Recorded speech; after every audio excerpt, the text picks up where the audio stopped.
As-tu peur de réussir? As-tu une de ces trois peurs que connaît une créatrice d'entreprise dans son parcours? Il y en a trois, oui. La peur de réussir, la peur d'échouer que nous avons vu dans d'autres minutes du coach, et puis la peur du jugement. Mais est-ce que tu sais si tu as peur de réussir? Je vais te dire dans cette vidéo comment le savoir et comment faire avec.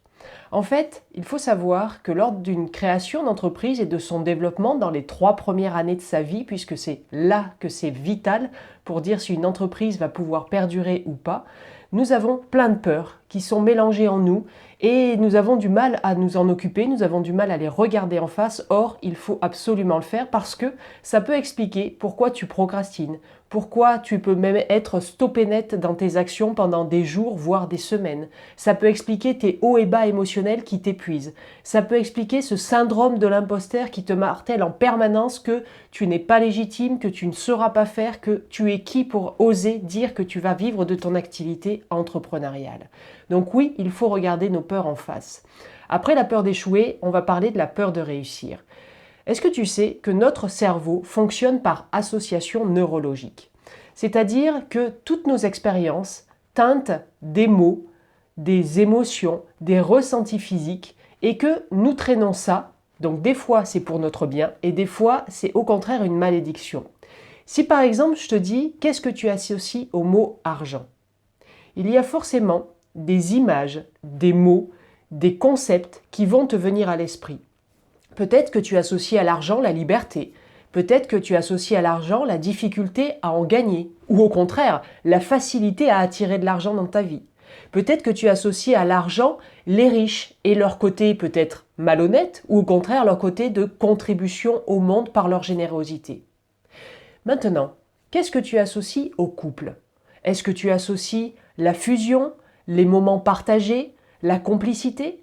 Ou est-ce que tu associes plutôt de la souffrance, de la colère, de la trahison? Tout dépend de ce que tu as vécu. Alors évidemment, rien n'est jamais totalement blanc ou totalement noir, donc il est possible que quand je t'ai dit ces mots, tu as associé aussi des choses positives et négatives à l'argent et des choses positives et négatives au couple. Et c'est correct. Maintenant, revenons à notre sujet, maintenant que tu as compris cette idée d'association neurologique. Maintenant, qu'est-ce que tu associes à la réussite? Je vais t'inviter à prendre un papier et un crayon et à faire un tableau avec 2 colonnes. Et au-dessus de marquer la question « Qu'est-ce que j'associe à la réussite ?» Dans la première colonne, tu vas marquer ce que tu associes à l'heure actuelle à la réussite. Note tout ce qui vient, des mots, des images, des sensations, des émotions, des expériences, des souvenirs. Note, ne te limite pas. Fais ça pendant 5 à 10 minutes, c'est suffisant. Qu'est-ce que tu associes actuellement à la réussite? Est-ce que c'est la fierté? Est-ce que c'est d'avoir peur? Est-ce que c'est une mauvaise ou des mauvaises expériences? Est-ce au contraire des superbes expériences qui te donnent envie de revivre la réussite?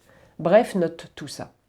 Une fois que tu as fait ça, je t'invite à mettre dans la deuxième colonne ce que tu aimerais associer à la réussite. En fait, pars du principe que si tu n'as marqué que du positif dans la colonne « Qu'est-ce que j'associe à la réussite ?» alors c'est parfait, c'est correct, tu peux arrêter cette vidéo. Ça veut dire que tu n'as pas la peur de réussir. Par contre, si dans ce que tu as noté, dans ce que tu associes à la réussite, il y a des choses négatives ou que des choses négatives, il faut absolument que tu travailles dans la deuxième colonne les associations que tu veux désormais mettre à la face de la réussite. Parce que c'est ça qui va te permettre de passer outre ta peur de réussir. Si tu associes à la réussite le risque de te séparer de ton compagnon, parce que ça t'est déjà arrivé, ou que tu as entendu quelqu'un à qui c'est arrivé, eh bien dans la colonne de à quoi je veux associer la réussite désormais, il va falloir mettre la consolidation de ton couple, par exemple, ou une complicité développée dans ton couple. Bref, tu comprends le principe. Regarde tout ce qui est négatif dans la colonne à quoi tu associes la réussite actuellement et traduis-le en nouvelles associations positives de la réussite qui va te porter à être motivé, qui va te porter à ne plus procrastiner, qui va te porter à agir à nouveau. Voilà la première vidéo sur passer la peur de la réussite. C'est cette vidéo qui porte en fait le principe de prendre conscience de ce que tu mets derrière le mot réussite et du coup qui contribue à créer les résultats actuels que tu vis. Comme je dis en coaching, on ne peut changer que ce dont on prend conscience. Là, avec cet exercice, tu viens de prendre conscience et désormais, tu as la main pour changer. Alors change les associations neurologiques et si jamais tu sens que tu as besoin d'être accompagné, eh bien profite de mon appel diamant, l'appel de 45 minutes que je t'offre pour faire le diagnostic ensemble, de tes peurs notamment, mais plein d'autres choses, et puis sortir avec ton plan personnalisé d'action que tu pourras mettre en œuvre immédiatement après la séance. Je vais mettre le lien sous cette vidéo.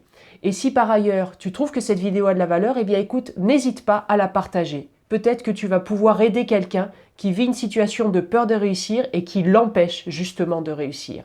Je te souhaite une très belle journée et je te souhaite une très belle transformation de tes associations neurologiques de la réussite. À très vite.